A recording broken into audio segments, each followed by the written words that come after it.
নমস্কার। আমরা শুনছি তারাশঙ্কর বন্দ্যোপাধ্যায়ের লেখা উপন্যাস কীর্তিহাটের খরচা। পরদিন সকালে তৃপ্তিতে ভরপুর হয়েছিল সুরেশ্বর। সেই তৃপ্তি উপচে পড়েছিল একখানা চিঠি পেয়ে, সুলতার চিঠি।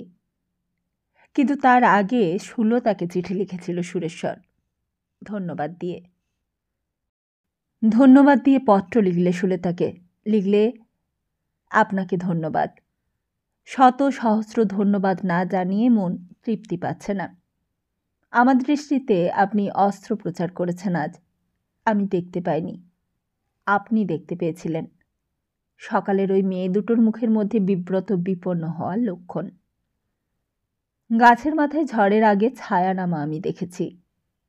ঝড় উঠবার লক্ষণ দেখা দিলে আমি ছাদে উঠে দেখেছি পশ্চিম দিকের ময়দানের গাছগুলোর মাথায় ছায়া পড়ে। ছায়াই শুধু পড়ে না, গাছগুলোও নিঝুম হয়ে নেতিয়ে পড়ে। কিন্তু মানুষের মুখে ওটা দেখতে পাইনি। আপনি পেয়েছিলেন, আমাকে বলেছিলেন, কিছু দিলে পারতেন। সারাটা দিন কথাটা আমার মনে ঘুরছিল। সন্ধ্যের পর মনে হয়েছিল ওরা বলেছিল কাল সকালেই ওদের বিপদ ঘটবে, সব কেড়ে নিয়ে বের করে দেবে পথে। তাই শেষ পর্যন্ত বেরিয়ে পড়েছিলাম এবং সব সংকোচ জয় করে যখন ওদের আস্তানায় উপস্থিত হয়েছিলাম তখন দেখেছিলাম ঝড়ের ঝাপটা নেমেছে। সেই ঝাপটায় মেয়েটিকে দেখলাম দেওয়ালে ঠেস দিয়ে মাথা নিচু করে কাঁদছে। মাথার চুল কপালে নেমে ছড়িয়ে পড়েছে, ঠিক ঝড়ে বিধ্বস্ত লতার পল্লবের মতো। আমি টাকা দিয়ে ওদের বাঁচিয়ে এসেছি এবং যে কৃতজ্ঞ দৃষ্টির অভিষেক নিয়ে এসেছি তা আমার জীবনের সব অপবাদের পঙ্কলেপনের মাঝখানে একটি চন্দন তিলক পরিয়ে দিয়েছে। আমি এই মুহূর্তেও অনুভব করছি আমি দেবকুমার হয়ে গেছি। মানুষের পাপ পুণ্য নিন্দা প্রশংসার সব খোলস খসে পড়েছে। আপনার মন আশ্চর্য মন, পরশ পাথরের মন। সেই মনের স্পর্শ পেয়ে আমার মনে সোনা হয়ে গিয়েছে মনে হচ্ছে। ফিরে এসেই পত্র লিখছি আপনাকে।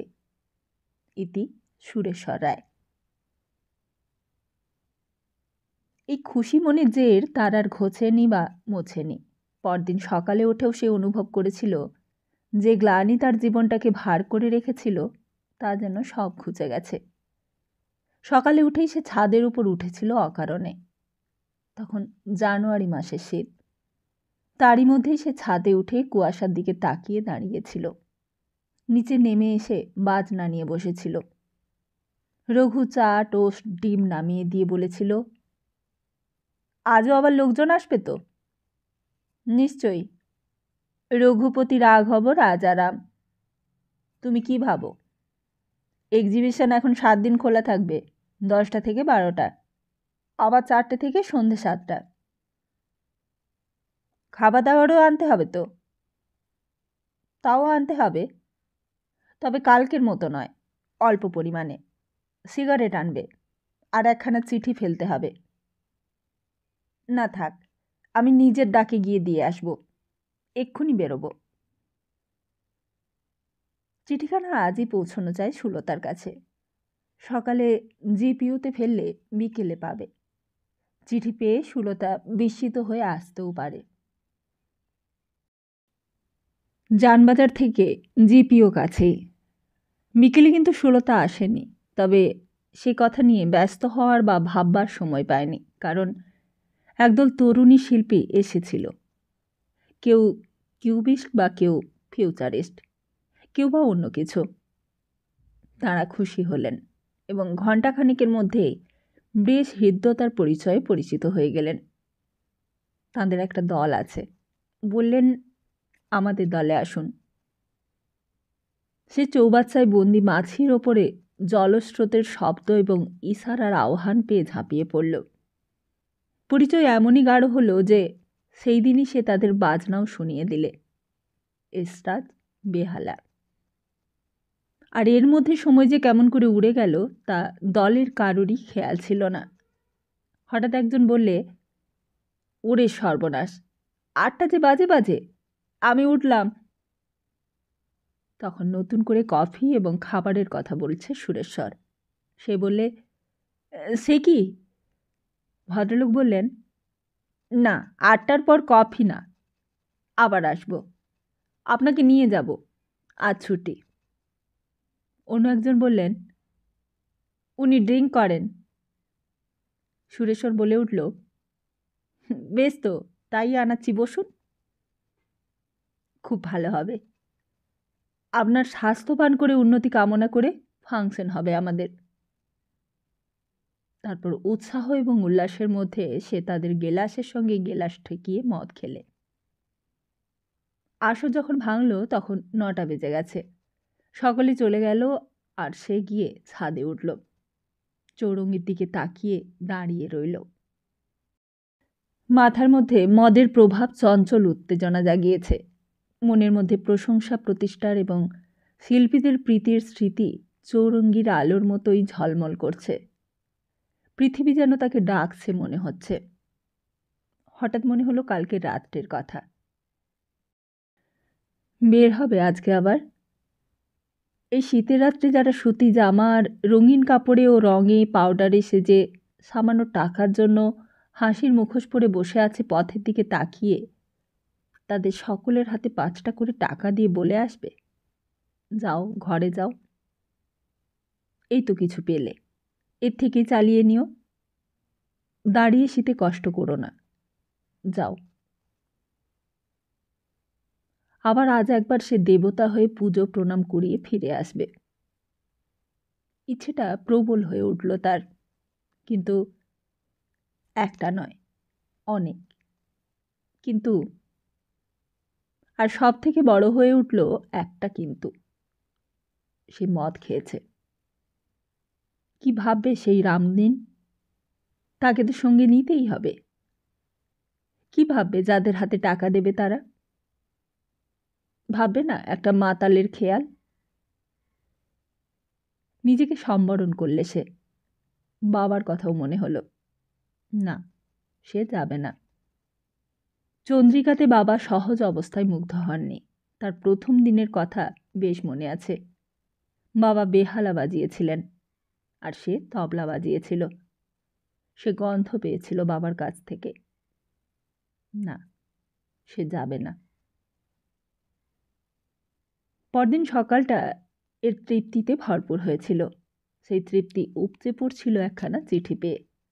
সুলতার চিঠি, ছোট চিঠি। ভারী ভালো লাগলো চিঠিখানা। তবে একটা কথার প্রতিবাদ করছি। মনে হয় অতি বিনয়ে লিখেছেন বা আবেগের অতিশয্যে লিখেছেন। সংসারে পরশ পাথর অলীক বস্তু, কিন্তু সোনা বাস্তব। আপনার মন সোনা দিয়েই গড়া, কিছুর ছোঁয়াতে সোনা সে হয়নি।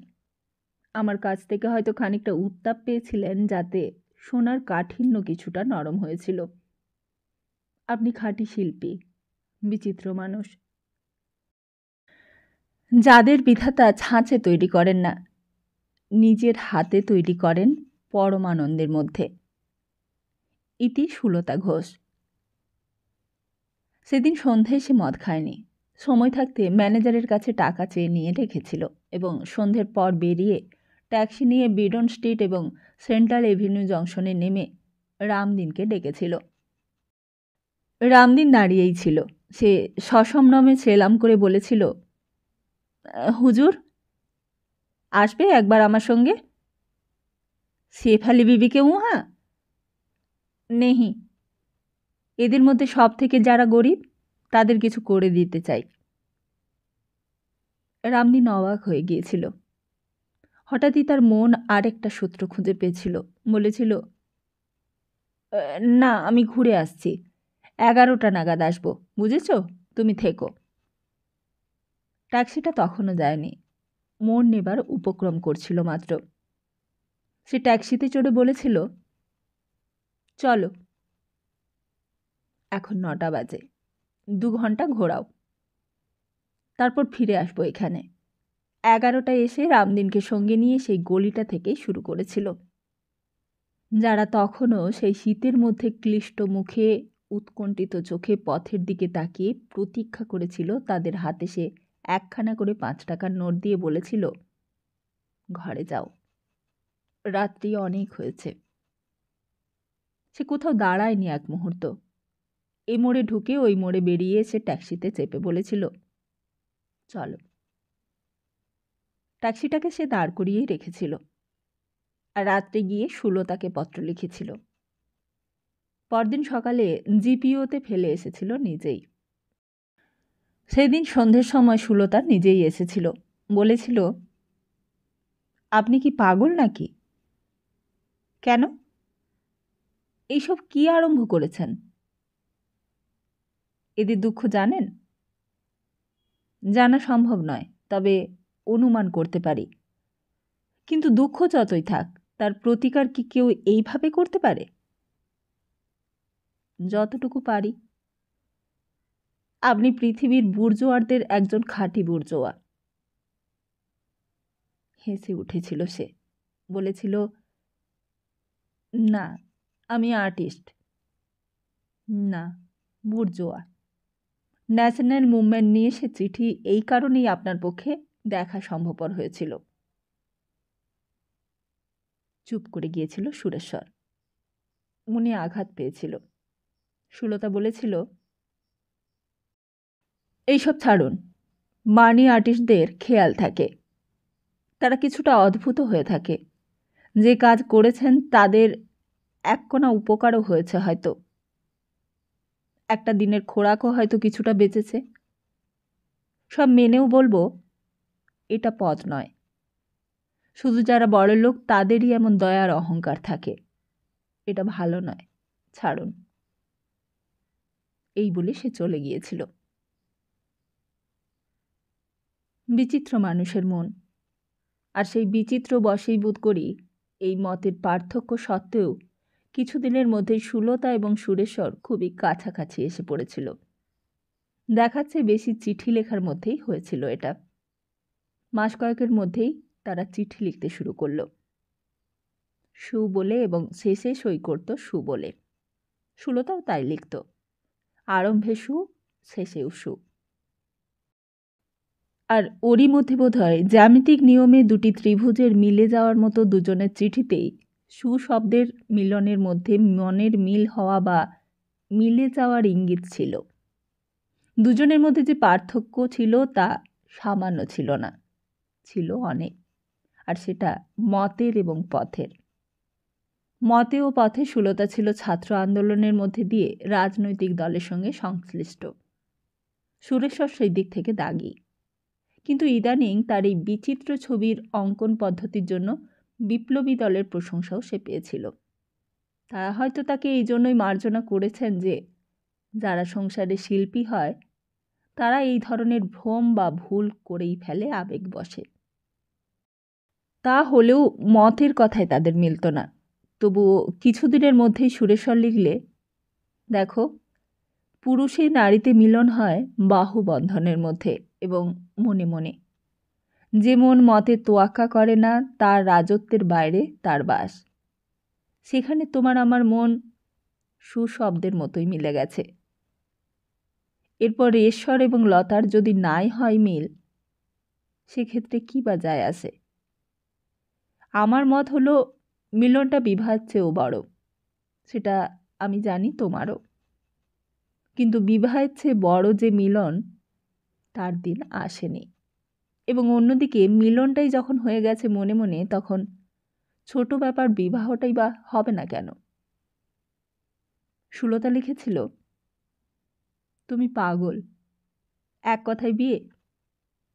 সুরেশ্বর লিখেছিল, 100 বার। সুস্থ মানুষকে ঠেকানো যায়, পাগলকে কিন্তু ঠেকানো যায় না। সুলতা লিখেছিল, যায়, রাঁচি পাঠালে। সুরেশ্বর লিখলে, তার থেকে তুমি শেকল দিয়ে বাঁধো। সুলতা লিখলে, অবুঝের সঙ্গে সংকেতে আলাপ চলে না। আগের কালে যারা বলেছেন অরসিকের কাছে রসের নিবেদন করতে নেই, তাঁদের কথাটা পাল্টে বলতে চাই, বোকা বা পাগলকে বুদ্ধিমানের মতো কথা বলো না এবং একেবারে রূঢ় যুক্তি ছাড়া বোঝাতে চেও না। তোমার সঙ্গে এই মিলন হয় না। বাবা ব্যারিস্টার, তার আমি মেয়ে। কিন্তু আমি পাগল নই, আটিষ্ট নই। তুমি জমিদারের ছেলে হয়ে খেয়াল নেই যে আমাকে বিয়ে করলে তোমার সমূহ ক্ষতি হবে। দেবতরের সেবায়েত সত্ত্ব চলে যাবে। ওসব ভুলে যাও। আমি তোমার সু হয়েই থাকব, কুইয়ের কারণ হতে পারবো না।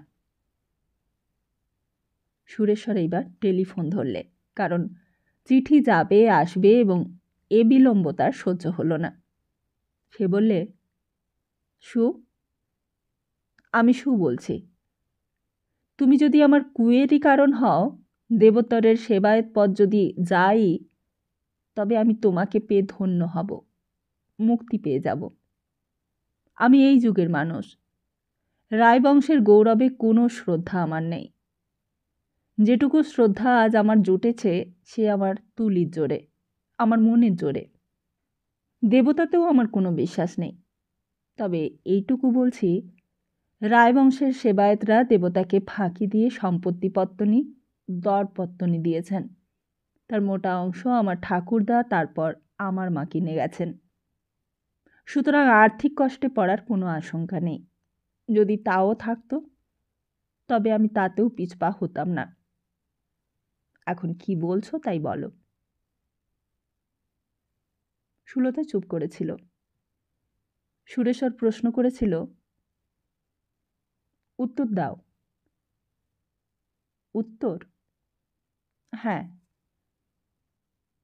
এইবারেও নীরব থেকেছিল সুলতা। সুরেশ্বর বলেছিল, মৌন থাকলে সম্মতি আছে ধরে নিতে হয়। তাহলে কাল আমি তোমার বাবার কাছে যাব। এইবার সুলতা বলেছিল, এখনো ভাবছি। এর মধ্যে ভাবনার কি আছে? আছে। না, নেই।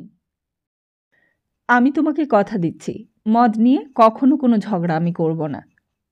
তারপর হেসে বলেছিল, আমি ছবির এক্সিবিশন করব। তুমি বলো কিছু হয়নি, আমি রাখবো না। তুমি ইলেকশনে দাঁড়িয়েও, আমি কথা দিচ্ছি তোমার পোস্টার আমি তৈরি করে দেব, আমার জমিদারিতে বলে দেব। কিন্তু তবুও যদি না বনে, তখন ডাইভোর্স করে নেব। তার মানে? তার মানে তাহলে আমাকে পরীক্ষাটা আগে পাশ করতে হবে, তারপর বিয়ে। তখন তুমি বাবাকে এসে বলবে। তাহলে আবার তখন কেন? তখন এই জন্য যে রেজিস্ট্রি করে বিয়ে করে যদি ডাইভোর্স করতে হয়, তখন আমি কি করব? জীবিকা উপার্জনের ক্ষমতা না থাকলে নতুন স্বামী খুঁজে বেড়াতে হবে, নয়তোবা কোনো সাবান গন্ধ তেল স্টেনওয়ালাদের মাল নিয়ে বাড়ি বাড়ি বেছে বেছে বেড়াতে হবে কমিশনের জন্য। নেহাতি ভাগ্য ভালো হলে টেলিফোনে চাকরি পেতে পারি, তা হবে না। তুমি ঠাট্টা করছো? এতক্ষণে বুঝলে তার জন্য ধন্যবাদ তোমাকে। কিন্তু তোমায় হাত জোড়ো করে মিনতি করছি, আমাকে পাশটা করতে দাও। বিয়ে হলে আর পাশ করা হবে না। তুমি যা মানুষ। ওই পরীক্ষার জন্যই বিয়েটা ঠেকেছিল, এবং সেটা দুজনের প্রতিশ্রুতিক্রমে খুবই গোপনে ছিল। তার কারণ সুরেশ্বরেরই দেবোত্তর। এদিকে তার মামা এবং ম্যানেজার, আর ওদিকে সুলতার বাবা, দুপক্ষেই হয়তো আপত্তি তুলবেন। সুলতার পরীক্ষা ছিল মাস দেড়েক পর। ছাত্রী হিসেবে ভালোই ছিল এবং রেজাল্টও ভালো করবার নেশা ছিল। তবু মধ্যে মধ্যে আসতো এবং সুরেশ্বরের দাবি মতো দুপুরে ঘন্টা দুয়েক ঘুরে যেত ইডেন গার্ডেন বা গঙ্গার ধার দিয়ে, সপ্তাহে হয়তো একদিন। আর এর মধ্যেই হঠাৎ একটা ঘটনা ঘটল। হঠাৎই কীর্তিহাটের দেবোত্তরের নায়েব সেটেলমেন্ট ক্যাম্প আদালতের এক সমন হাতে এসে হাজির হন। তার সঙ্গে মেজ ঠাকুমাও এসে হাজির হলেন কীর্তিহাট থেকে। সমনখানা তারই হাতে করে এনেছেন। দেশে গভর্নমেন্ট সেটেলমেন্ট হচ্ছে, তার ব্যাপার অর্থাৎ আইন কানুন প্রায় সামরিক আইনের ধাঁচে তৈরি। মাঠের মধ্যে তাঁবু খাটিয়ে তারা তেঁতে পড়ে থাকেন। তাদের তাঁবু দরজার বিত্তবান মালিকদের হাত জোড়ো করে না দাঁড়ালে অঙ্গ শীতল হয় না, মেজাজও ঠান্ডা হয় না। কীর্তিহাটের কর্মচারীরা যা কাগজপত্র দেখিয়েছে তাতে তাদের সমস্যা মেটেনি। উল্টে মেজতরফ অর্থাৎ শিবেশ্বরের ছেলেরা নানান রকমের গোল বাঁধিয়েছে। যা কাগজ দেখিয়েছে তাতেই তারা আপত্তি দিয়েছে, বলেছে দেবোত্তর। আবার বহু দেবোত্তর সম্পত্তিও তারা নিজেদের ব্যক্তিগত সম্পত্তি বলে রেকর্ড করিয়েছে। জালিয়াতি করতে তাদের দ্বিধা হয়নি, বরং তারা গৌরববোধ করেছে তাদের নিজেদের বিষয়বোধের জন্য। এতে মুখপাত্র হয়েছে সুখেশ্বরের ছেলে দুজনেই চতুর এবং কিছু লেখাপড়াও শিখেছে। আর তার সঙ্গে যোগ দিয়েছে ধনেশ্বর এবং জগদীশ্বর গাঁজা খায়, মদ খায়, ধনেশ্বর থেকেও উগ্র। সে বাঘ মেরে একটা বন্দুক পেয়েছে, আর সেই বন্দুক ঘাড়ে করে বেড়ায় এবং কথায় কথায় মারপিট করে। সাধারণ গরিব প্রজারাও ভয় করে তার প্রহারকে, এবং মধ্যবিত্ত গৃহস্থেরা ভয় করে তাকে কুকথার জন্য। সরকারি কর্মচারী, বিশেষ করে হাকিমের কাছে তারা অত্যন্ত বিনীত এবং অনুগত। সুতরাং দেবোত্তরের কর্মচারীরা হয়ে পড়েছে অসহায়। হাকিম তাদের ঠিক বিশ্বাস করেন না, এবং তাদের ভরসায় সাধারণ প্রজা, গরিব ও মধ্যবিত্ত কেউই সাক্ষী দিতে অগ্রসর হয় না। সুতরাং দেবোত্তরের নায়েবরাই হয়ে দাঁড়াচ্ছে মিথ্যেবাদী, জালিয়াত, কুচক্রী। আর তাছাড়াও সেটেলমেন্ট হাকিম হয়েছে অত্যন্ত ক্রুদ্ধ, কারণ আজও পর্যন্ত এই সম্পত্তির মোটা অংশের মালিক শ্রী সুরেশ্বর রায় তাদের ক্যাম্পে হাজির দেয়নি। সুতরাং তারা হুকুম জারি করেছেন সুরেশ্বর রায়কে সশরীরে ক্যাম্প আদালতে হাজির হতে হবে এবং প্রয়োজনীয় দলিলপত্র সহ, অন্যথায় বডি ওয়ারেন্ট জারি করে তাকে গ্রেপ্তার করে হাজির করা হবে। সমন নিয়ে ছুটে এসেছে দেবোত্তরের নায়েব, সঙ্গে এসেছেন মেজ ঠাকুমা। মেজ ঠাকুমা বললেন, ভাই, বলতে গেলে ওরা আমারই বংশ, কিন্তু কি করে দেখব যে তারাই ভগবানের সব সম্পত্তি আত্মসাৎ করেছে আর তোমাকে ঠকাচ্ছে? মেজকর্তা গিয়ে অবধি ওরা তো আমার দিকে ফিরেও তাকায় না। ভগবানের প্রসাদের বরাদ্দ করে গেছেন শ্বশুর। আজকাল প্রসাদ বলতে করকরে আতপের ভাত আর সামান্য ব্যঞ্জন, তাও মুখে দেওয়া যায় না, তাই খেয়ে পেটটা ভরে। আর তোমার মা বরাদ্দ করে গেছেন 50 টাকা মাসিক, তাতেই বস্তুত তেল, তাতেই ধর্ম, ব্রত, পার্বণ সব। ভাই, ভগবানের বাল্যভোগ শুধু মন্ডায় ঠেকিয়েছে। আমি একটু করে ছানা কিনে দিই ওই টাকা থেকে, তোমাদেরকে বলবো কোন মুখে? কিন্তু আজ যখন তারা ঠাকুরকে, তোমার সবাইকে ঠকাবে, তখন আমিও ঠকব। লজ্জার দায়ে তাই ছুটে এসেছি, পেটের দায়ে ছুটে এসেছি। শ্বশুর বংশের মান, সম্ভ্রম, কীর্তি সব ডুববে বলে ভয়ে ছুটে এসেছি। তুমি চলো ভাই, একবার গিয়ে দাঁড়াও। এখানকার নায়েব ম্যানেজার হরচন্দ্র তখন কদিন থেকেই অসুস্থ। তিনি ঘরে বিছানায় শুয়ে আছেন। না হলে তার নামে মোক্তারনামা পাওয়ার অফ অ্যাটর্নি দেওয়া আছে, তাকে পাঠালেও চলত। দিন পরশু। পরদিন সুলতার সঙ্গে সে একটা এনগেজমেন্ট করেছিল। ওই টেলিফোন কথাবার্তার পর তারা 2-3 দিন দেখা করেছে, একসঙ্গে বেরিয়েছে। কথা ছিল ইডেন গার্ডেনের দুপুরবেলায় গিয়ে তারা ছবি আঁকবে। সে ফোন করলে সুলতাকে। বিপদ ঘটেছে সু। কি বিপদ? সে বললে বিপদের কথা। বললে, এই রাজত্ব ইংরেজের রাজত্ব, অভিসম্পাত করছি এই পাপে ধ্বংস হোক, এবং হবেও, তুমি দেখো। আমি নায়েবকে বললাম, আমি যদি সম্পত্তি, আমি বললাম আমি চাই না। ম্যানেজার হেসে বললেন, তাও গিয়ে হাজির হয়ে বলে আসতে হবে, এবং হাজির না হলে এরা কোমর বেঁধে নিয়ে যাবে। এর আর জামিন নেই, অ্যাপিল নেই। কি করি বলো তো? সুলতা হেসে বলেছিল, আমার সামনে পরীক্ষা না থাকলে তুমি অ্যান্ড করতে, আমি তোমাকে শেল্টারও দিতাম, তাতে আমার যা হবার তাই হতো। কিন্তু যাও না, ঘুরেই এসো। যেতে বলছো? বলছি। ফোন ছেড়ে দিয়েছিল সুরেশ্বর। কিছুক্ষণ পর আবার সুলতা ফোন করে বলেছিল, দেখো, বাবাকে জিজ্ঞাসা করলাম, বাবা বললেন সুরেশ্বরকে যেতেই হবে। He must go. Must go? হ্যাঁ, বলছেন না গেলে প্রচণ্ড ক্ষতি হয়ে যাবে, তিনি বুঝতে পারছেন। বৃদ্ধ হরচন্দ্র বিকেলে সেই অসুস্থ শরীর নিয়েই এসেছিলেন। যাওয়ার কি ব্যবস্থা হলো দেখতে।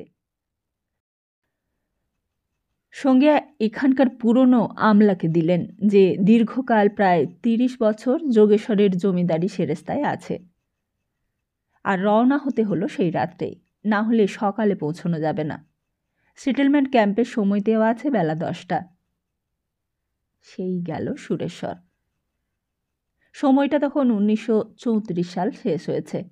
1935 সালের মার্চের 31 রাত্রি। দিন ছিল 1 এপ্রিল। সেই গেল।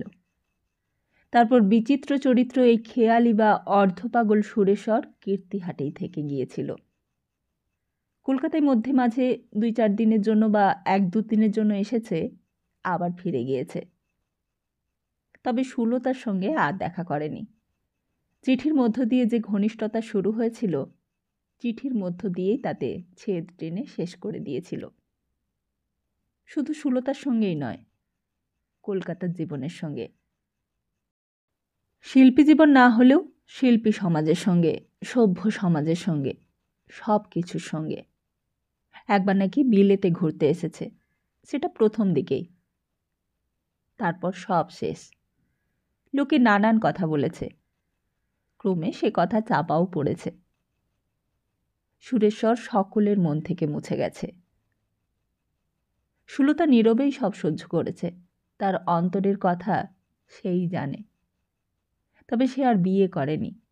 বিএ পাশ করে সে দ্বিগুণ উৎসাহে রাজনীতিতে যোগ দিয়েছিল। এমএ পাশ করে কলেজে অধ্যাপিকার কাজ নিয়ে সেই রাজনীতি নিয়েই একরকম মেতেছিল, বামপন্থী রাজনীতি। কিন্তু কমিউনিস্ট পার্টি নয়, সোশ্যালিস্ট সে। আজ 1953 সালে 25শে নভেম্বর, এই 18 বছর পর সেই সুরেশ্বর এবং সেই সুলতা জানবাজারের বাড়িতে আকস্মিকভাবে মিলিত হয়ে সামনাসামনি বসেছে। সামনের দেওয়ালে সুরেশ্বরের আঁকা সারি সারি ছবি, বিভিন্ন ভঙ্গি, বিচিত্র বর্ণবিন্যাস উজ্জ্বল আলোতে ঝলমল করছে।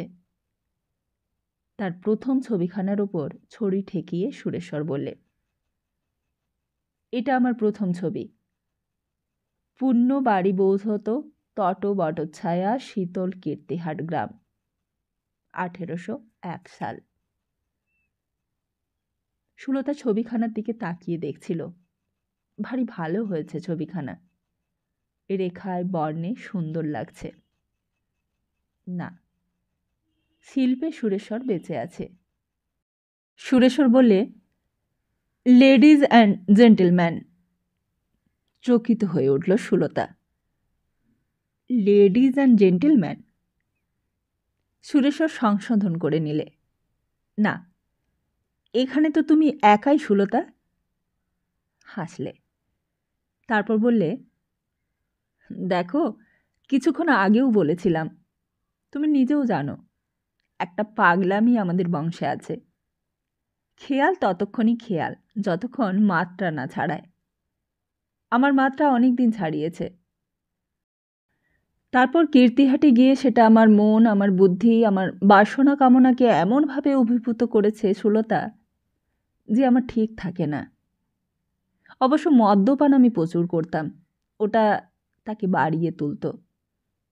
আমি কল্পনায় নানান ছবি দেখি অন্ধকার রাত্রে।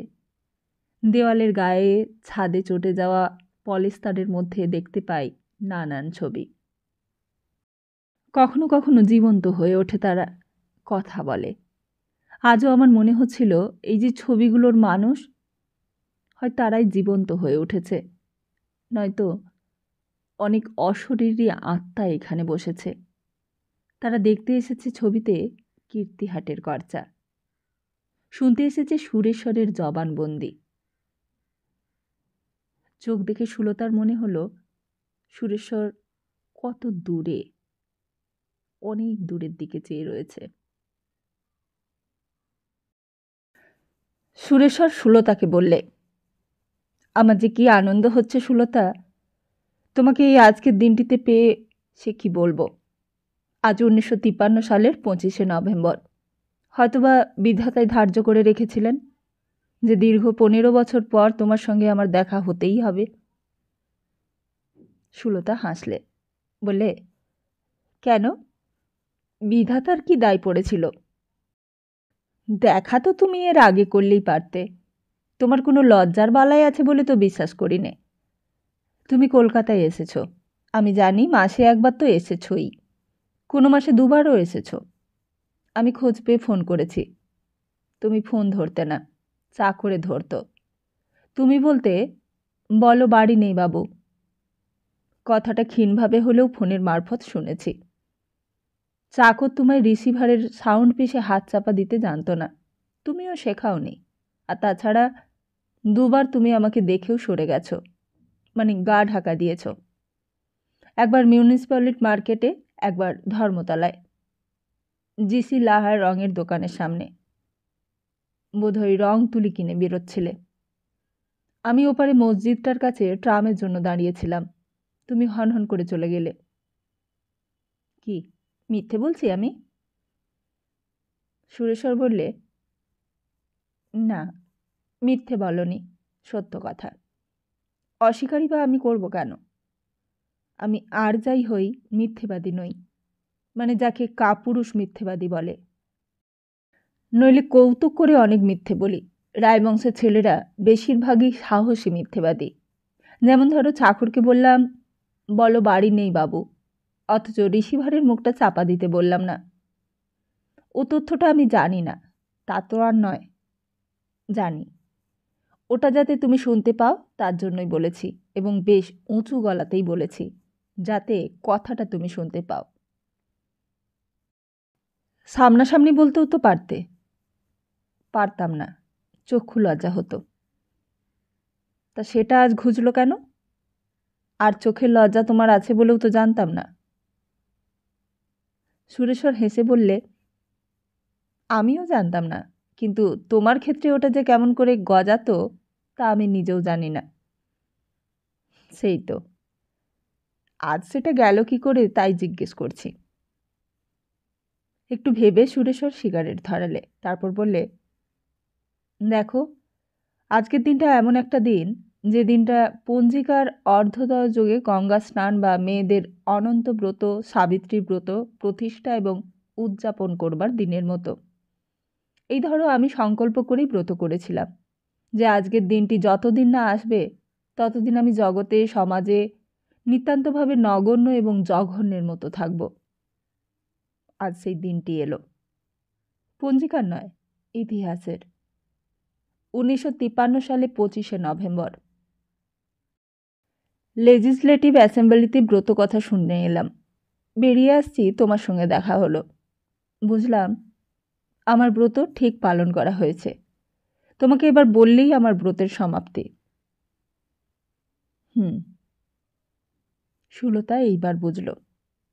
জমিদারি প্রথা রোধ করে বিল পাশ করা হয়েছে, এবং সুরেশ্বর তাতে আজ ক্ষুব্ধ এবং মর্মাহত হয়ে নির্লজ্জ উদ্ভ্রান্তের মতো কথা বলতে শুরু করেছে। ক্ষোভে হৃদয় আবেগের বাঁধ ভেঙেছে। ছবিগুলোর দিকে সে তাকালো। সারি সারি বর্ণাঢ্য ছবি, বিচিত্র বিভিন্ন পদ্ধতির আঁকা। প্রথম ছবিখানা যেন সেই কোম্পানির আমলে কোনো ইংরেজ চিত্রকারের আঁকা স্কেচের ঢঙে আঁকা, তবে কালো সাদা রেখাতে নয়, রং তেল রঙে আঁকা। তার পরের ছবিখানা একটি মন্দিরের মধ্যে কালী মূর্তি, মনে হচ্ছে পুরনো আমলের দেশি চিত্রকরের আঁকা ছবি।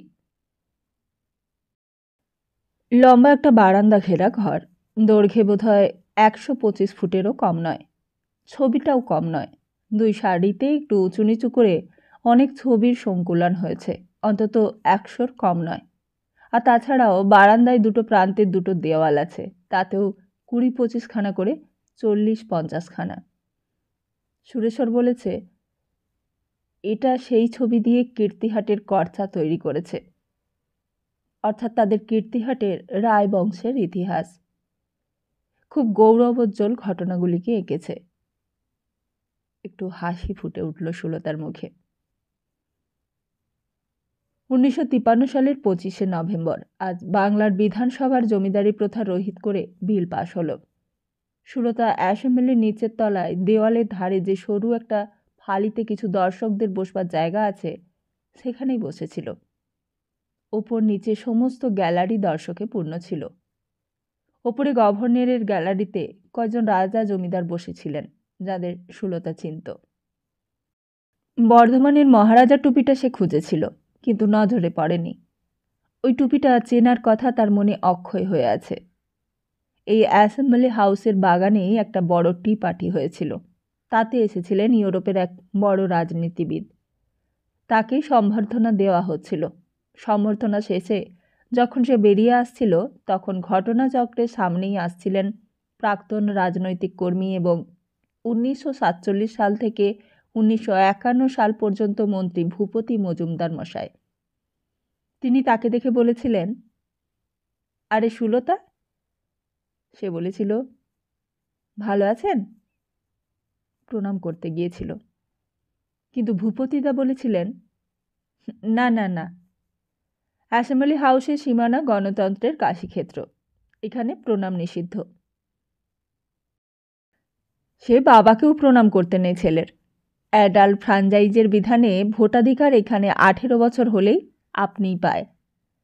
ইনহেরিটেন্স নেই এবং বাপের বিরুদ্ধে ছেলের ইলেকশনে দাঁড়াতে নিষেধ নেই। প্রণাম এখানে অচল। অধম এখানে কেউ নেই। বলতে বলতেই থমকে দাঁড়িয়েছিলেন। পার্টির আসরের একেবারে এক প্রান্তে একান্তে একখানি লম্বা আসনে একটি দম্পতি বসেছিলেন। স্বামীর মাথায় ছিল একটি টুপি। গড়নটা বিচিত্রও বটে, আবার চেনাও বটে। যেন ছবিতে সে দেখেছে, অনেকবার দেখেছে।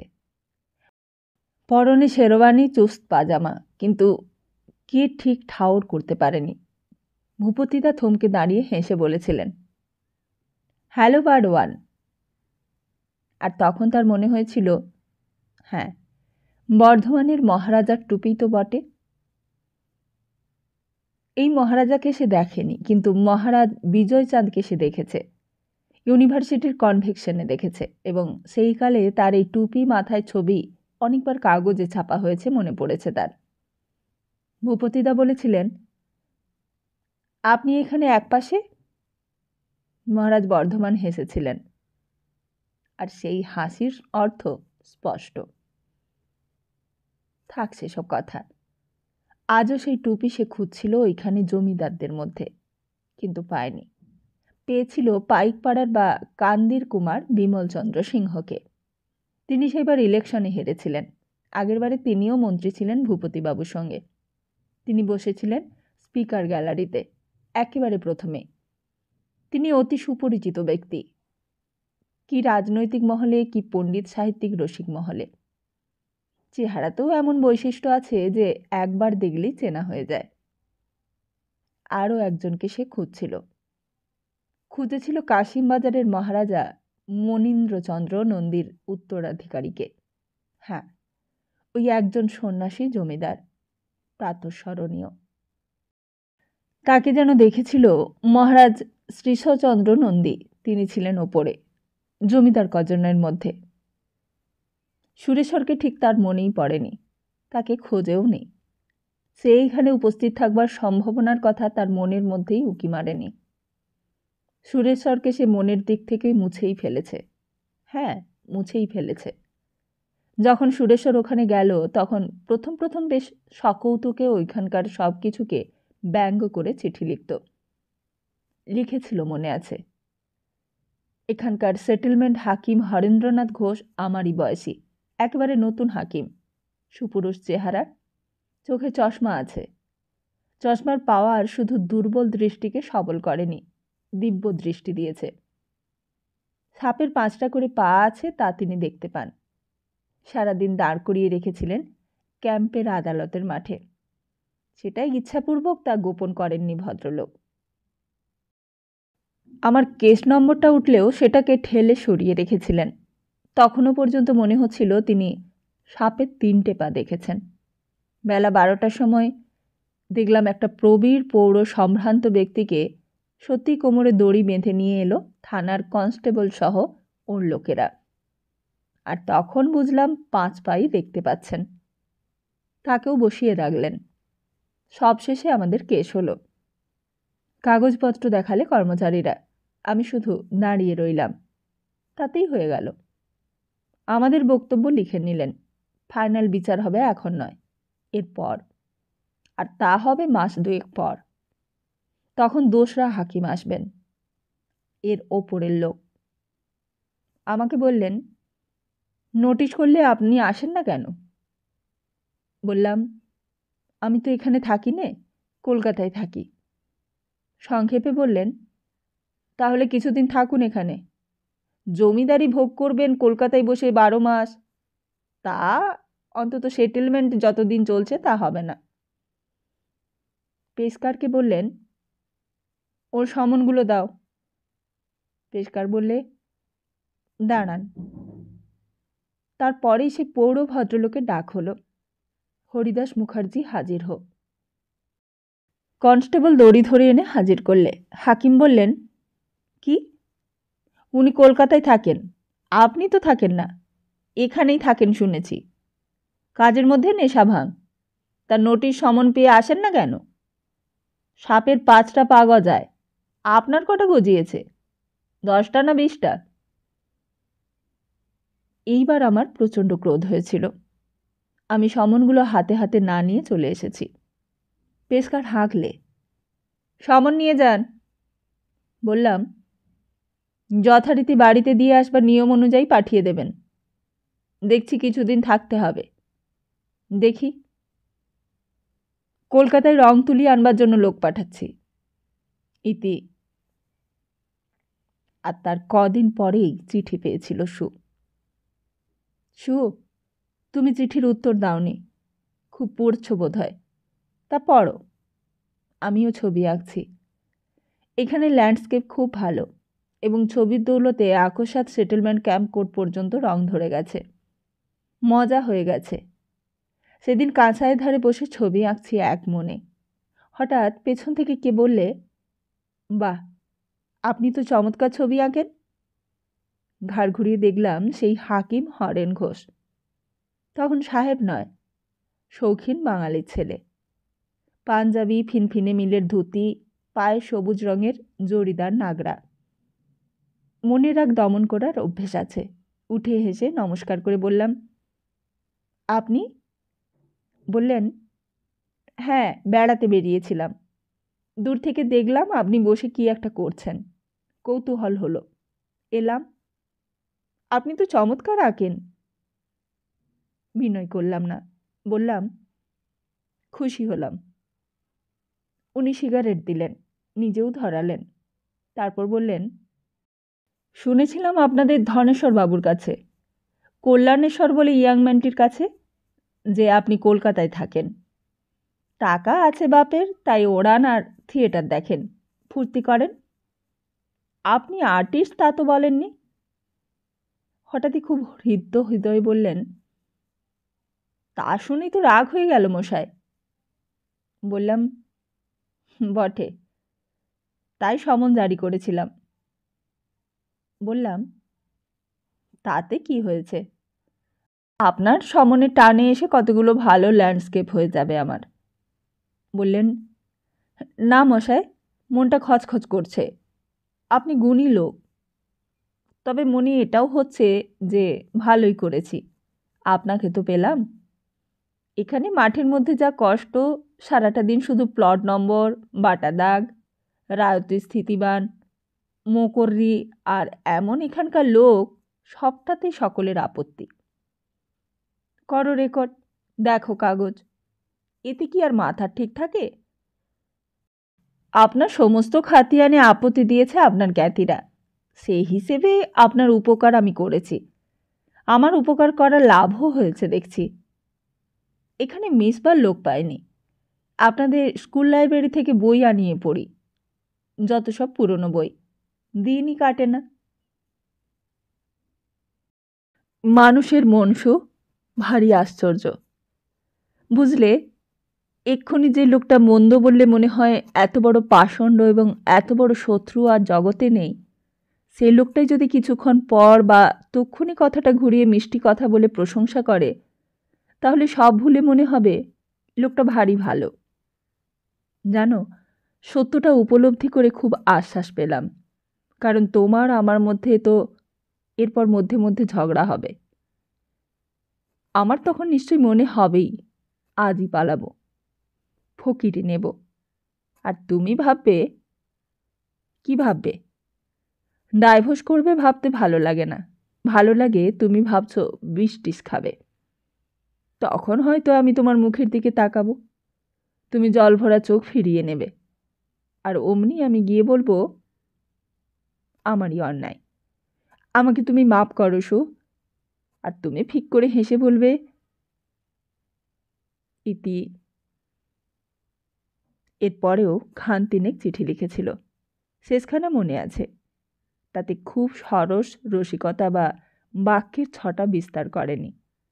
লিখেছিল, একেবারে সময় নেই সু, বড় জালের মধ্যে জড়িয়েছি। ধনেশ্বর কাকা আর সুরেশ্বর কাকার ছেলে কল্যাণেশ্বর যে ব্যাপারটা করেছিল তা খুব কঠিন ছিল না, কিন্তু হঠাৎ আমার বড় জ্যাঠামশাইয়ের 2 ছেলে এইখানে এসে উপস্থিত হয়েছেন এবং এমনই কুটিল ব্যাপার করে তুলেছেন যে আমাকে বিপদগ্রস্ত করেছেন। আমাকে পত্তনি করে সব সম্পত্তি কেড়ে নেবার ব্যবস্থা করেছেন। আমি প্রাচীন কাগজপত্র হাতড়াচ্ছি।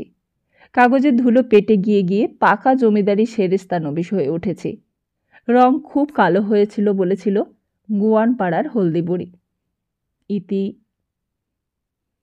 পুনরায় দিয়ে লিখেছিল, সেটেলমেন্ট হাকিমের সঙ্গে প্রেম আবার বিগড়েছে, তার কারণ আমার চেয়ে আমার জ্যাঠতুতু ভাইদের সঙ্গে ওর বেশি জমেছে।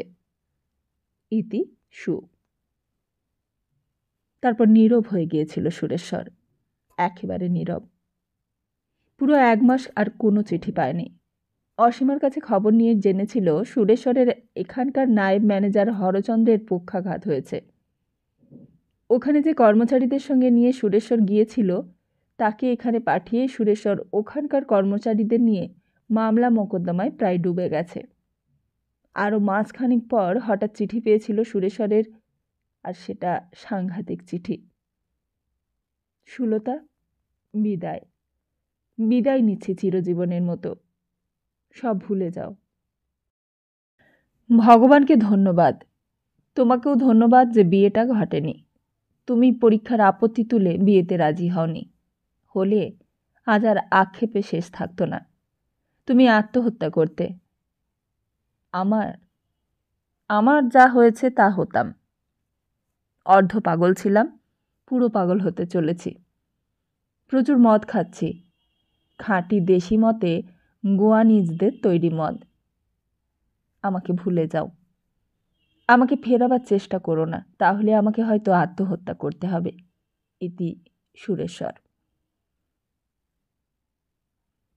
কষ্টশূলতা নিশ্চয়ই হয়েছিল। তার মা বাপ কেউই তার এবং সুরেশ্বরের মধ্যে এতটা ঘনিষ্ঠতার কথা জানতেন না। সেই রাত্রে ঘরে খিল দিয়ে সারা রাত্রি সে কেঁদেছিল।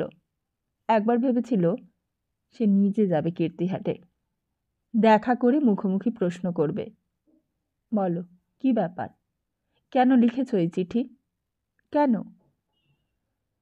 কিন্তু ভাবলেও তো কাজই করতে পারেনি। মনে হয়েছিল তার থেকে বোধহয় মেয়ের পক্ষে মৃত্যু ভালো। নিজে যাবে সে উপযাচিকা হয়ে তাকে সাধতে? ছি ছি। ওদিকে ভাগ্যক্রমে ওদের স্টুডেন্টস মহলে ছাত্র আন্দোলন উঠেছিল জমে, আর তারই মধ্যে পড়েছিল সে ঝাঁপ দিয়ে। তারপর বের হলো পরীক্ষার খবর, আর এই খবরটাই তাকে শুধু বাঁচিয়ে দিল না, উৎসাহে তার মাথাটা উঁচু করে দিয়ে বললে, বেঁচে গেছো, চলো সামনে চলো। বিএ পরীক্ষার ইকোনমিক্সের অনার্স ফার্স্ট ক্লাস সেকেন্ড হয়েছে। প্রবল উৎসাহে সে এমএ পড়তে শুরু করলে। যেদিন এমএর ক্লাসে ভর্তি হয় সেই দিনই সে দাঁড়িয়েছিল ধর্মতলার মসজিদটার কাছে, ধর্মতলা স্ট্রিটের ফুটপাতের ওপর, অপেক্ষা করছিল ট্রামের জন্য। আর হঠাৎই তার সঙ্গে চোখাচোখি হয় সুরেশ্বর। সুরেশ্বরের গৌড়বর্ণ রঙের ওপর একটা পোড়া দাগের মতো ছোপ ধরেছে। পরনে তাই সেই বিচিত্র অদ্ভুত সাজ আরও অদ্ভুত হয়েছে।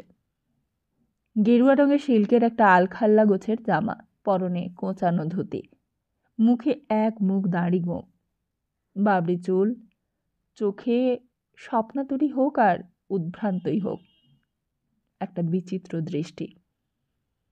সে বেরোচ্ছে লাহাদের দোকান থেকে। তার পেছনে একটা লোকের মাথায় এক গাদা জিনিস, সম্ভবত ছবির জন্য তৈরি ক্যানভাস। লোকটার হাতেও একটা কাঠের বাক্স, তাতে বোধহয় তার পেন, বার্নিশ রঙের টিন ছিল। সুরেশ্বরের নিজের হাতে একটা প্যাকেট, সম্ভবত রং তুলি। ভাগ্যক্রমে বেরোবা মাত্রই দুজনে দুজনকে দেখতে পেয়েছিল, চোখাচোখি হয়েছিল। সুলতার চোখ বিস্ফারিত দৃপ্ত হয়ে উঠেছিল। সেও মুহূর্তের মধ্যে যেন থমকে দাঁড়িয়েছিল। সুলতার চোখের সঙ্গে মিলিত হওয়া তার চোখের দৃষ্টি ফিরিয়ে নিতে পারেনি। কিন্তু ওই 2 মুহূর্ত পরেই সে মুখ ফিরিয়ে হনহন করে চলতে শুরু করেছিল পশ্চিম মুখে এগিয়ে। ইতিমধ্যে এসে গিয়েছিল একখানা ট্রাম। দাঁড়িয়েছিল 2 ফুটপাতের মাঝখানে আড়াল করে। সে ট্রামে সুলতা চড়েনি। ট্রামখানা চলে গেলে সে তাকিয়ে তাকে খুঁজছিল। তখন সুরেশ্বর আর নেই। পরের ট্রামে সে ইউনিভার্সিটি এসেছিল, কিন্তু সন্ধ্যায় তাকে ফোন করেছিল। ধরেছিল তার চাকর। সে নাম বলেছিল, বাবুকে বলো সুলতা ঘোষ ডাকছেন। সে শুনতে পেয়েছিল সুরেশ্বর বলেছে, বলো বাবু বাড়ি নেই। উত্তরটা সে আর চাকরের মুখে শোনার জন্য প্রতীক্ষা করেনি, রিসিভারটা রেখে দিয়েছিল। ঘৃণা হয়েছিল তার। কারণটা জানতে দেরি হয়নি। অসীমা তাকে বলেছিল, সুরতার খবর শুনেছিস? কি? সেখানে প্রবল প্রতাপে জমিদার হয়ে বসেছে, মদ খাচ্ছে, দেশি মদ। বাবা বলেছিলেন, ভালো উপমা দিয়ে বললেন, বুনো মোষ যেমন পাক জলে গলা ডুবিয়ে বসে, তেমনিভাবে ডুবছে শুনেছি। সুলতা বলেছিল, ওর চেয়েও আরও ভালো উপমা আছে অসীমা, বন্য শূকরের উপমা। তারা শুধু গা ডোবায় না, দাঁত শুদ্ধ মুখ ডুবিয়ে পাক আর গেঁড়ো তুলে খায়। উত্তরে কিছু বলতে যাচ্ছিল অসীমা, কিন্তু সুলতা চলে গিয়েছিল। বলেছিল, কি আর করব শুনে অসীমা, আজ আমার ক্লাসের পর ক্লাস, তারপর ইউনিয়নের মিটিং। এমএ পরীক্ষার সময় সে শুনেছিল সেইবার ফাইন আর্ট এক্সিবিশনে সুরেশ্বর রায় একখানা ছবির জন্য ফার্স্ট প্রাইজ পেয়েছে। ছবিখানার নাম মা যশোদা। একটি শ্যামাঙ্গী তরুণী মায়ের কোলে ছেলে আর আকাশের চাঁদ। ছবিতে একসময় আগ্রহ ছিল, কিন্তু সেই আগ্রহ তার বোধ করেই বিদ্বেষে পরিণত হয়েছিল সেইবার। অসীমা গিয়েছিল সুরেশ্বরের সঙ্গে দেখা করতে। অসীমা সেইবার 5th ইয়ার। ফিরে এসে সুলতাকে ফোন করে বলেছিল, সুরতা বিলেত যাচ্ছে। সুলতা বিলেত? তা ভালো, ওই কীর্তিহাটের জমিদারি থেকে ভালো। কিন্তু খবরটা আমাকে কেন? এমনি, তোকে একটা জিনিস দিয়েছে দিতে। আমাকে? হ্যাঁ, একখানা ছবি, খুব সুন্দর একটা ল্যান্ডস্কেপ। ধন্যবাদ জানাস, কিন্তু আমার ঘরে ছবি টাঙাবার জায়গা নেই, ফিরিয়ে দিস। ফিরিয়ে দেব? হ্যাঁ। এই বলে সে রিসিভারটা নামিয়ে রেখেছিল। তারপর পড়ায় মন দিয়েছিল। যেন এই ছোট্ট ঘটনাটা তার পড়ার ঝোঁকে বেশ খানিকটা জোর জুগিয়েছিল 2-4 দিনের জন্য। সেইবার এমএ পরীক্ষায় সুলতা হয়েছিল ফার্স্ট ক্লাস ফার্স্ট। বাবা মা বিয়ে দিতে চেয়েছিলেন, মেয়েকে সংসারী দেখতে চেয়েছিলেন তারা। তা কোন বাবা মা তা না চায়? কিন্তু তার ছাত্রী জীবনের এই সাফল্য এইখানেও তাকে তার স্বাধীন মতে চলবার পাসপোর্ট দিয়েছিল। সে চাকরি পেয়েছিল, ভালো চাকরি। গভর্নমেন্ট ডেকে তাকে শিক্ষা বিভাগে বেথুন কলেজে ইকোনমিক্সের লেকচারার করে নিয়েছিল এবং কিছুদিনের মধ্যেই পদোন্নতি হবে এই আশ্বাসও দিয়েছিল। নিজেকে কাজে ডুবিয়ে দিয়েছিল পরম উৎসাহে। নিজেকে বিচার করে দেখেছে সুলতা, তাতে বুঝেছে সুরেশ্বরের প্রতি অনুরাগের হেতু নয়। আজকালকার নারী স্বাধীনতার যুগেও মনের অ্যাডোলেসেন্সের একটা কাল আছে। সেই কালের মধ্যে স্বাভাবিকভাবেই কিছু তরুণ বন্ধু কিছু কিছু স্বপ্ন সঞ্চার করে থাকে, কিন্তু তা স্বপ্নই। স্বপ্ন দুভাবে মেলয়। এক, কিছুক্ষণ বেশ গল্পের মতো বাস্তবের ধারাবাহিকতাকে রেখে চলে কেমন এলোমেলো হয়ে যায়, তুলির হিজিবিজি দাগ টেনে মিশিয়ে আঁকা ছবি দুর্বোধ্য করে দেওয়ার মতো। অথবা কোনো রচনার অংশবিশেষের ওপর কলমের দাগ টেনে কেটে দেওয়ার মতো। আরেকভাবেও শেষ হয়, ঘুম ভেঙে গিয়ে স্বপ্ন স্বপ্ন অর্থাৎ মিথ্যে বলে ব্যঙ্গ করে মিলিয়ে যায়। সেই স্বপ্ন শেষ পর্যন্ত হিজিবিজি হয়ে বা অবান্তর অবাস্তব হয়ে স্বপ্নের মধ্যেই অর্থহীন হয়। তাতে বিশ্বাস অবিশ্বাসের প্রশ্ন থাকে না, শুধু হাসি পায়। কিন্তু যে স্বপ্ন ধারাবাহিকতায় বাস্তবের পথে চলতে চলতে ঘুম ভেঙে ভেঙে যায় সেই স্বপ্নই স্বপ্নকে মুখ ভেঙচায়, এবং স্বপ্ন যে দেখে তাকেও ভেঙচায় এই বলে যে কেমন ঠকেছ। আর তাতেই হয় খেদ, তাতেই স্বপ্নকে ব্যঙ্গের বিষয় করে তোলে। সুরেশ্বরের সঙ্গে তার জীবনের এই ঘটনাটুকু পরিসরে ক্ষুদ্র হলেও ধারাবাহিকতায় এবং ঘটনা বিন্যাসে অত্যন্ত স্বাভাবিক এবং বাস্তব ছিল। সেটা এইভাবে হঠাৎ ভেঙে গেল, ঘুম ভেঙে স্বপ্ন অসমাপ্ত হয়ে শেষ হওয়ার মতো, যার ফলে যে কোনো অন্য পুরুষের প্রতি এবং প্রেমের প্রতিও তাকে বিমুখ করে তুললে। সঙ্গে সঙ্গে প্রেমের বদলে সে চাকরি এবং ঘরকন্যার বদলে চাকরির সঙ্গে রাজনীতির বৃহত্তর জীবন ও জগতের রঙ্গমঞ্চে বেশ বড় পাঠ পেয়ে গেল, আর তাতেই সে মেতে উঠল। তখন 1939 সাল।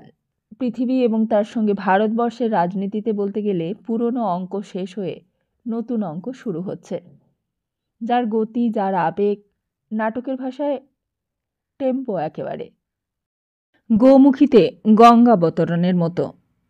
স্বর্গের মন্দাকিনী পৃথিবীর মাটিতে ঝরে পড়ে, তার জলে ধুলো, মাটি, খড়কুটো সব কিছু স্বীকার করে কলস্বরে ঘোষণা করেছেন, গঙ্গা হলেও আমি জল, গতি আমার নিম্নগামিনী, বিষ্ণু পাদোদ্ভূতা হয়েও আমি মাটিকে ভালোবাসি, আবিলতাকে স্বীকার করি। এটাই সত্য, এটাই বাস্তব। ইউরোপে তখন যুদ্ধ বাঁধে বাঁধে অবস্থা। চীন, জাপান যুদ্ধে নেমে গেছে। ভারতবর্ষের রাজনীতিতে বামপন্থা প্রবল হয়ে উঠেছে। সশস্ত্র বিপ্লবীদেরা সোশ্যালিজম, কমিউনিজম নিয়ে প্ল্যান করছে। নেতাজি সুভাষচন্দ্র তখন শুদ্ধ সুভাষচন্দ্র, ভারতের বিদ্রোহী আত্মার নবযৌবনের প্রতীক। তিনি কংগ্রেসের সভাপতি হয়েছেন, কিন্তু দক্ষিণপন্থীদের দৃষ্টি এবং পদক্ষেপের মন্থরতার সঙ্গে তার দৃষ্টি এবং পদক্ষেপ মিলছে না। সেই কালে পৃষ্ঠপোষকতায় এবং প্রেরণায় সুলতা কিছুদিনের মধ্যেই প্রায় নেতৃস্থানীয় হয়ে উঠল। বাংলার নবীনা নেত্রী যারা, কমলা দাশগুপ্তা, বীণা দাস, মায়া ঘোষ প্রভৃতি মন্দিরা কাগজকে কেন্দ্র করে সমবেত হন, আর সেই দলেই সে ঠাঁই করে নিল। এরই মধ্যেই একদিন দেখা হয়ে গেল সুরেশ্বরের সঙ্গে। দেখা হলো না, সেও তাকে দেখলে, সুলতাও তাকে দেখলে। হাওড়া স্টেশনে বম্বে মেল ছাড়ছিল সন্ধেবেলা। সুলতা গিয়েছিল হাওড়া স্টেশনে তার বান্ধবীকে তুলে দিতে অন্য একটা গাড়িতে। হঠাৎই সে দেখলে কুলির মাথায় মোটঘাট চাপিয়ে নিখুঁত সাহেবী পোশাক পরা সুরেশ্বর চলেছে। প্রায় মুখোমুখি, দুজনেই থমকে দাঁড়িয়ে গেল। দুটো কথা হয়েছিল। সুরেশ্বর বলেছিল, বিলেত যাচ্ছি। সুলতা বলেছিল, গুড লাক। এই বলেই সে আগে পাশ কাটিয়ে অন্য প্ল্যাটফর্ম মুখে চলে গিয়েছিল। সুরেশ্বর কি করছিল ফিরে তাকিয়েও দেখেনি, তবে সে যে বিহ্বল হয়ে দাঁড়িয়ে থাকেনি এটা সে অনুমান করেছিল। সে হয়তো মুহূর্তখানেক দাঁড়িয়ে সিগারেট ধরিয়ে মেলের রিজার্ভ করা ফার্স্ট ক্লাস বার্থে গিয়ে চেপে বসেছিল। কাগজে দেখেছিল, হঠাৎই নজরে পড়েছিল, বিলেতে তার একখানা ছবির খুব প্রশংসা হয়েছে, ইন্ডিয়ান ম্যাডোনা। কাগজে লিখেছিল, এই ছবিখানাই কলকাতার প্রদর্শনীতে বিশেষ সম্মান এবং প্রশংসা পেয়েছিল। তাতেও তার অর্থাৎ সুলতার জীবনযাত্রার স্বচ্ছন্দ গতি কোনো বেদনাদায়ক স্বপ্নের দ্বারা বিঘ্নিত হয়নি। সহজভাবে স্বচ্ছন্দ গতিতে সেও কাগজখানা পুরনো খবরের কাগজের সঙ্গে বিক্রি করে দিয়ে এগিয়ে চলেছিল আপন পথে। কলেজে, কাগজের আপিসে, পার্টি অফিসে, এসব জায়গায় অবশ্য সে যেত না, সেটা সরকারি চাকরির বাধা নিষেধের জন্য। আর তারপর গঙ্গায় অনেক জল বয়ে গেছে, সেটা শুনবো আগামী পর্বে। ততদিন ভালো থাকুন, সুস্থ থাকুন আর সবাইকে ভালো রাখুন। আজকের মতো নমস্কার।